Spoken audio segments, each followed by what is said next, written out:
नमस्कार, मैं हूं विकास चंद्र। चुनाव आयोग ने लोकसभा चुनाव 2024 की घोषणा कर दी है, तिथि बता दी है। देश में चुनाव आचार संहिता लागू हो चुका है और रविवार को प्रधानमंत्री नरेंद्र मोदी ने अपने कैबिनेट की बैठक की। तो कई तरह के सवाल खड़े हुए कि क्या जब देश में आचार संहिता लागू हो जाए तो उसके बाद क्या सरकार कैबिनेट की बैठक कर सकती है, हो सकता है या नहीं हो सकता है। तो इसमें कहीं कोई परेशानी नहीं है, कैबिनेट की बैठक हो सकती है, क्योंकि जब तक चुनाव संपन्न नहीं होता है, अगले सरकार गठन का प्रारूप तैयार नहीं हो जाता है, तब तक सरकार चलती रहती है। ऐसे में देश का कामकाज कभी रुकता नहीं है। हाँ, ये जरूर है कि कैबिनेट की बैठक में जो कुछ वो फैसला किया जाता है उसकी घोषणा नहीं की जाती है, लेकिन देश को चलाने के लिए जो आवश्यक काम होते हैं, जो अनिवार्य कार्य होते हैं, वो कभी रुकते नहीं हैं। उसके लिए कैबिनेट बैठती है।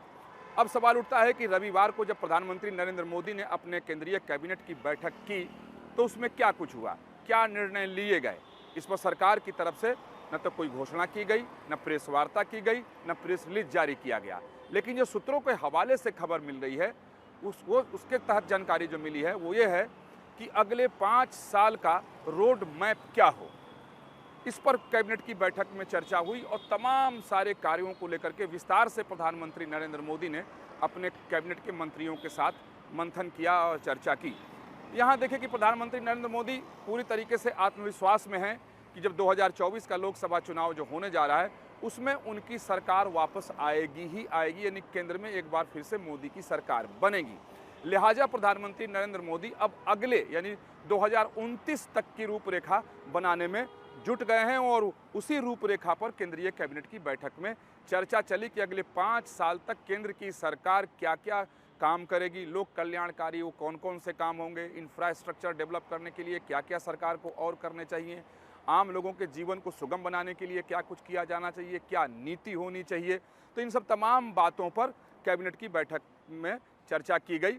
अब क्या इस पर फैसले किए गए, किस पर मुहर लगाई गई इसकी बिल्कुल जानकारी सरकार की तरफ से नहीं दी गई है। अगर दी जाती है तो चुनाव आचार संहिता का उल्लंघन भी माना जाएगा कि अगर कहीं कोई उसमें ऐसा निर्णय हुआ हो जो आम लोगों से जुड़ी हुई हो तो उसको लोक लुभावन मान लिया जाएगा और चुनाव आयोग उस कार्रवाई भी कर सकती है। लिहाजा ऐसी स्थिति में सरकार कभी भी, चाहे सरकार किसी की भी हो, जब आचार संहिता के दरमियान कैबिनेट की बैठक आयोजित की जाती है तो उसकी घोषणा नहीं की जाती है। इसके साथ साथ जो जानकारी मिली है कि 5 साल के में क्या काम काज होंगे, उसके साथ साथ अगले 100 दिन का रोड मैप क्या है, ये बहुत ही महत्वपूर्ण है, क्योंकि अगले 100 दिन तक तो चुनाव चलता रहेगा। प्रधानमंत्री नरेंद्र मोदी भी लगातार देश के कोने कोने में चुनावी अभियान चलाते रहेंगे। उनकी बड़ी बड़ी रैलियां होने वाली हैं। हालांकि प्रधानमंत्री नरेंद्र मोदी की रैली काफ़ी दिनों से चल रही है, कभी थमी नहीं है, लेकिन अब घोषणा होने के बाद अब वो चुनावी रैली हो जाएगी, तो वो सब चलती रहेगी। लेकिन सरकार को भी तो काम करना है और मोदी एकदम हैं कि जब उन्होंने अंतिम मंत्रिपरिषद की बैठक की तो उसमें भी मंत्रियों को टास्क दिया था कि उस मंत्रिपरिषद की बैठक में वो आएँ तो 5 साल के रोड मैप को तैयार करके आएँ, यानी हर मंत्रालय 5 साल में वो लोग क्या करेंगे, क्या अब तक कर चुके हैं, इसकी रूपरेखा तय करके आएँ। साथ ही 100 दिन का क्या एक्शन प्लान है कि जब 100 दिन तक चुनाव चलेगा, सरकार अगली सरकार जब गठन होगी उसके पहले सरकार क्या करेगी।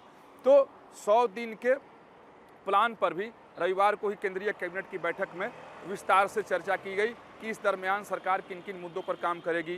जो जानकारी है उसके मुताबिक जो किसानों को लेकर के जो एक असमंजस की स्थिति बनी हुई है, अभी भी पंजाब के किसान आंदोलनरत हैं, तो कृषि क्षेत्र को लेकर के क्या किया जाए, बाकी देश की रक्षा के लिए क्या किया जाए। जो जानकारी मिली, चूँकि जो बॉर्डर एरिया है वो हमेशा पाकिस्तान से खास तौर पर जुड़ा है और चीन से, वो अशांत क्षेत्र है।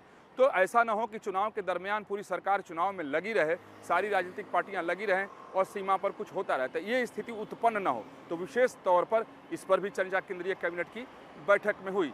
तो 100 दिन के एक्शन प्लान पर चर्चा करके मुहर लगा दी गई है कल की कैबिनेट में, जो सरकार अगले 100 दिन तक क्या करेगी। लेकिन हाँ, उसकी घोषणा सरकार की तरफ से नहीं की जाएगी। हाँ, ये निश्चित है कि जब सरकार का गठन हो जाएगा और जो आत्मविश्वास प्रधानमंत्री नरेंद्र मोदी का है, बीजेपी का है कि अगली सरकार भी उन्हीं की होगी, तब उसके बाद ये सारे फैसले सामने आ जाएंगे। लेकिन 5 साल के रोड मैप और 100 दिन के एक्शन प्लान को लेकर के प्रधानमंत्री नरेंद्र मोदी ने अपने मंत्रियों के साथ रविवार को मंथन किया और बहुत सारी चीज़ों पर निर्णय लेकर के उस पर कैबिनेट ने अपनी मुहर लगा दी। अब इंतजार करते रहिए कि आखिर वो कौन सी महत्वपूर्ण बातें थी और महत्वपूर्ण फैसले थे जिसको कैबिनेट की बैठक में मुहर लगाई गई। और ये भी आपको चलते चलते बता दूं कि इसके बाद भी कैबिनेट की बैठक हो सकती है। आचार संहिता के उल्लंघन का कोई मामला नहीं है, क्योंकि सरकार को अगर चलना है तो कैबिनेट की बैठक उसे करनी ही पड़ेगी। वीडियो जर्नलिस्ट जयराम यादव के साथ विकास चंद्र, न्यूज़ नेशन, दिल्ली।